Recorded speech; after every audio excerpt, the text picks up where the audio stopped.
నరేంద్ర మోడీ ఏమున్నాడో చెప్తలేడు. యావత్ భారతదేశంలో ఏకైక నాయకుడు కన్యాకుమారి నుంచి కశ్మీర్ వరకు 4500 కిలోమీటర్లు నడిచి ఇప్పుడు మణిపూర్ నుంచి మొదలుపెట్టి బాంబే వరకు మహారాష్ట్ర వరకు వస్తుంటే ఆయనను రావణుడు అనడమేంది? ఆయన 10 తలకాయలట. అసలు ఏం భాష మాట్లాడుతున్నావురా బాబు? నువ్వు ముఖ్యమంత్రివేనా? ఒక చిన్న పిల్లాడు కూడా ఈ రాహుల్ గాంధీ మీద రావణుడు అనేది నేను వినలే. ఒక పక్క ప్రజల పక్షాన కేంద్ర ప్రభుత్వం 10 ఏళ్లలో ఏం పనులు చేసింది? ఇచ్చిన హామీలు నిలబెట్టుకున్నదా? 2 కోట్ల ఉద్యోగాలు, అదేవిధంగా బ్లాక్ మనీ తెచ్చి 15 లక్షలు ప్రతి పేదవానికి అకౌంట్ లో వేసినవా? అదేవిధంగా పబ్లిక్ సెక్టర్లను ప్రైవేట్ చేసి ఎస్సీ ఎస్టీ ఓబీసీలకు రిజర్వేషన్ లేకుండా చేసినటువంటి వ్యక్తి. ఆఖరు రైతులు సంవత్సరం కాలం నడి రోడ్ల మీద ఎండనక వాననక ఎంతో మంది చనిపోవడం జరిగింది. కానీ వాళ్ళు అడిగింది ఏంటి? మేము పండించిన పంటకు మినిమం సపోర్ట్ ప్రైస్ కావాలన్నారు. అంతే. మేము పంట పండిస్తాం, కానీ మాకు పెట్టుబడి అయితే ఉండాలి కదా. మేము పెట్టిన దానికి 2 రూపాయలు రావాలి కదా. దానికి కూడా ఇంతవరకు ఎలాంటి సాయం చేయనటువంటి ఆయననట రాముడు, ఈయననేమో రావణుడు అని పోల్చడం ఎంతవరకు న్యాయం ఉంది? ఆఖరుకు రాహుల్ గాంధీ గారు గుళ్ళో పోతే కూడా ఆపడం జరిగింది అక్కడ ప్రభుత్వం. అంతేకాదు మా కార్యకర్తల మీద దౌర్జన్యం. రాహుల్ గాంధీ మాట్లాడుతుంటే జై రామ్. అరే ఎవరైనా వద్దన్నారా బాబు? నీ మీటింగ్ లో వచ్చి మేము ఎప్పుడన్నా గొడవ చేసినావా? ఏంటంటే న్యాయయాత్ర, ప్రజలకు న్యాయం జరగాలి, పేదవానికి న్యాయం జరగాలి అనే ఆలోచనతో మణిపూర్ లో ఇప్పటి వరకు 700 మంది చనిపోయారు. మహిళలు నడి రోడ్డు మీద నేకుడుగా నడుస్తున్నది. కానీ ప్రధానమంత్రికి సమయం లేదు. ఒక్క రోజన్నా మణిపూర్ పోయినామా అని అడుగుతున్నా. ఆయననట రాముడు అయిపోయాడు, రాహుల్ గాంధీ ఏమో రావణుడా? ఏం మాట్లాడతావురా బాబు? నువ్వు ముఖ్యమంత్రివేనా? ఇంత చెంచాగిరి అవసరం లేదు అంటున్నా. ఇది చెంచాగిరి అంటారు. ఇది ఆ కుటుంబం ఇందిరాగాంధీ గాని వారి తండ్రి రాజీవ్ గాంధీ గాని ప్రాణాలు కోల్పోయిండ్రు. ఈ భారతదేశంలో ఏ పొలిటికల్ పార్టీ ప్రజల గురించి ప్రాణం త్యాగం చేసిండ్రు? అంతకుముందు భారతదేశ స్వాతంత్ర్యం గురించి పోరాడి జైళ్ల పాలైనరు. అలాంటి కుటుంబాన్ని కించపరచడానికి అంటే రోజు రోజు పెరిగిపోతున్నది ఆయన ఇమేజ్. రేపు వచ్చే పార్లమెంట్ ఎన్నికల్లో గెలవాలని రాముని ఆయుధంగా ఉపయోగించుకొని ఏ విధంగా హిందూ ఓట్లు తీసుకోవాలడానికి శాయశక్తుల కృషి చేస్తా ఉన్నారు. దాని మీద నేను దీన్ని ఖండిస్తున్నా. రావణుడు అనే మాట ఎట్లొచ్చిందో అంటున్నా. ఆయన రాముని ఆలోచన ఆనాడు రామరాజ్యం రావాలని ఏదైతే పేదల గురించి ఆలోచన చేసే ఆలోచనతో ఇన్ని కిలోమీటర్లు 1000 కిలోమీటర్లు తిరుగుతుంటే ఆ ప్రభంజనం. నేను పోయినుంటే మణిపూర్ లో అక్కడ కూడా జనం రోడ్ల మీద గిరిజనులు గాని హరిజనులు గాని అందరూ కూడా రాహుల్ గాంధీ గారికి స్వాగతం పలుకుతుంటే అది చూడలేక బెంబేలు ఎత్తిపోయి ఆఖరుకు రాహుల్ గాంధీ గారి మీటింగును కూడా అడ్డం పడుతున్నారంటే ఎంత నీచ రాజకీయాలు జరుగుతున్నదో తెలుసు.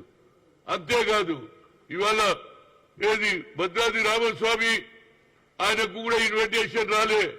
అక్కడ రామదాసు కష్టపడలే. రెవెన్యూ డిపార్ట్మెంట్ నుండి రామునికి సేవ చేస్తే జైల్లో వేశారు గారి వారికి రాలేదు. అంతేకాదు మరి మా దేశ ప్రెసిడెంట్ ముర్మురావు గారికి ఇన్విటేషన్ ఉన్నదో నాకైతే తెలియదు. కానీ ఈయననే అన్ని విధాల రామేశ్వరం పోతావు, అన్ని దగ్గర పోతావు, అన్ని రావుల గుడి పోతావు. కానీ తెలంగాణలో అతిపెద్ద రాముని గుడి ఉన్నటువంటి భద్రాద్రి రామస్వామికి ఎందుకు ఇన్విటేషన్ ఇవ్వలేదని అడుగుతున్నా. ఇస్తే మేము కూడా అక్కడ పూజారులు కానీ అక్కడ ఉన్నటువంటి వారు పోతారు కదా, ఎందుకు ఇవ్వలేదంటు. అదేవిధంగా ఇంకొకసారి రామునిగా చిత్రీకరిస్తే ప్రజలు వచ్చే ఎన్నికల్లో తప్పనిసరిగా మీకు వ్యతిరేకంగా తీర్పు వస్తుంది. ఆయన ప్రపంచాన్ని తట్టుకోలేక ఆయన కూడా ఆప్తే ఆఖరికి ఆయన ధర్నా కూడా చేశాడు ఆ గుడి ముందు. ఇంతకంటే నీచ రాజకీయం లేదు. కేవలం డెవలప్మెంట్ జరగలే 10 ఏళ్లలో. కేవలం హిందూ ఓట్ల గురించే మీ తాపత్రయం. ఏమంటే రాముని భక్తం మీరే, అందరం కూడా మేము రాముల భక్తమే బాబు, దేవుడు అనేవాడు. అంతేకాదు ఫారూక్ అబ్దుల్లా అన్నాడు రామ్ కోం భగవాన్ మాంతే అన్నాడు, రామ్జీ కోం భగవాన్ మాంతే అన్నాడు. అలాంటి ఆలోచన కేవలం రాహుల్ గాంధీకే ఉన్నది. మరొకసారి హేమంత్ బిస్వాల్ శర్మ గారికి చెప్తున్నా, ఇలాంటి భాష మాట్లాడొద్దురా బాబు. మాట్లాడితే వచ్చే ఎన్నికల్లో అస్సాంలో తుడిచిపెట్టుకోపోతుందని ఒక సవాల్ ఇస్తున్నా. ప్రజలందరూ గమనిస్తున్నారు. రాహుల్ గాంధీకి ఒక న్యాయం, మిగతా వాళ్ళకు ఒక న్యాయమా? మీ నరేంద్ర మోడీకి ఒక న్యాయం. రాహుల్ గాంధీ ఏం తప్పు చేసిందని మీరు రావణిగా చిత్రీకరిస్తున్నారు అంటున్నా. అంటే మైండ్ చెడిపోయింది.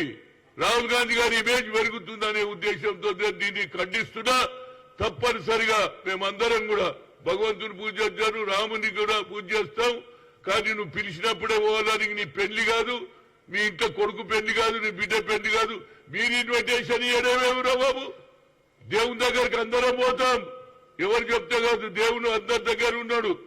భగవంతుడు ఇందు వాళ్ళడు అందు లేడు. ఎందెందు వెతికి చూసినా భగవంతుడు కలదే కల్చర్ మనది. కానీ కేవలం అయోధ్యలోనే రాముడు ఉన్నాడట, అక్కడికే పోవాలంట అని కొందరు మట్టి తీసుకుపోతారు, కొందరు బియ్యం తీసుకుపోతారు. ఏం పబ్లిసిటీ రా బాబు ఇది? ఇది కేవలం ఓట్ల రాజకీయం. అందుకుంటే కాంగ్రెస్ పార్టీ తప్పనిసరిగా పోయేటాడు పోతాం. అయోధ్య కట్టారు, అది మంచి స్థానమే. కానీ పోయేటాడు పోతాం. మీ పిలిచినప్పుడు పోయి ఓట్లు దండుకోవడానికి చేసే ఈ రాజకీయ డ్రామాకు వ్యతిరేకం. తప్పనిసరిగా రాముని నాకంటే పూజ చేసేవాడు ఆంజనేయ స్వామి అంటే రామ భక్తుడని అందరున్నారు. రామ భక్తులు చాలా మంది. కేవలం రావణుడి నుండి చిత్రీకరించి రాహుల్ గాంధీని ఇన్సల్ట్ చేయడం, దీన్ని ఖండిస్తున్నా. ఇక ముందు ఇలాంటివి మాట్లాడితే వచ్చే అస్సాం ఎన్నికల్లో తుడిచిపెట్టుకోబోతారని ఆ ముఖ్యమంత్రికి హెచ్చరిస్తున్నా. Thank you.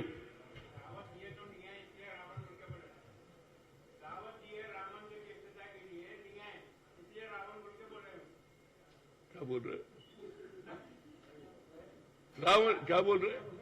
रावण इस बात से बोले कि दावत दिए आइए मंदिर को बोल के कांग्रेस पार्टी से रावण ने ये लोग राम को मैं कांग्रेस पार्टी बराबर राम की भक्त है, भगवान का पूजा करते। मैं रावण का नाम बोलने की वजह से हम खिलाफ है। रावण देश को दूसरा रास्ता बताया, किसी की बीवी को उठा के ले जाता, क्या बोलो? इसी वजह से राम का दर्जा देने को हम रावण का नाम लेने से मैं खिलाफ हूं। Thank you.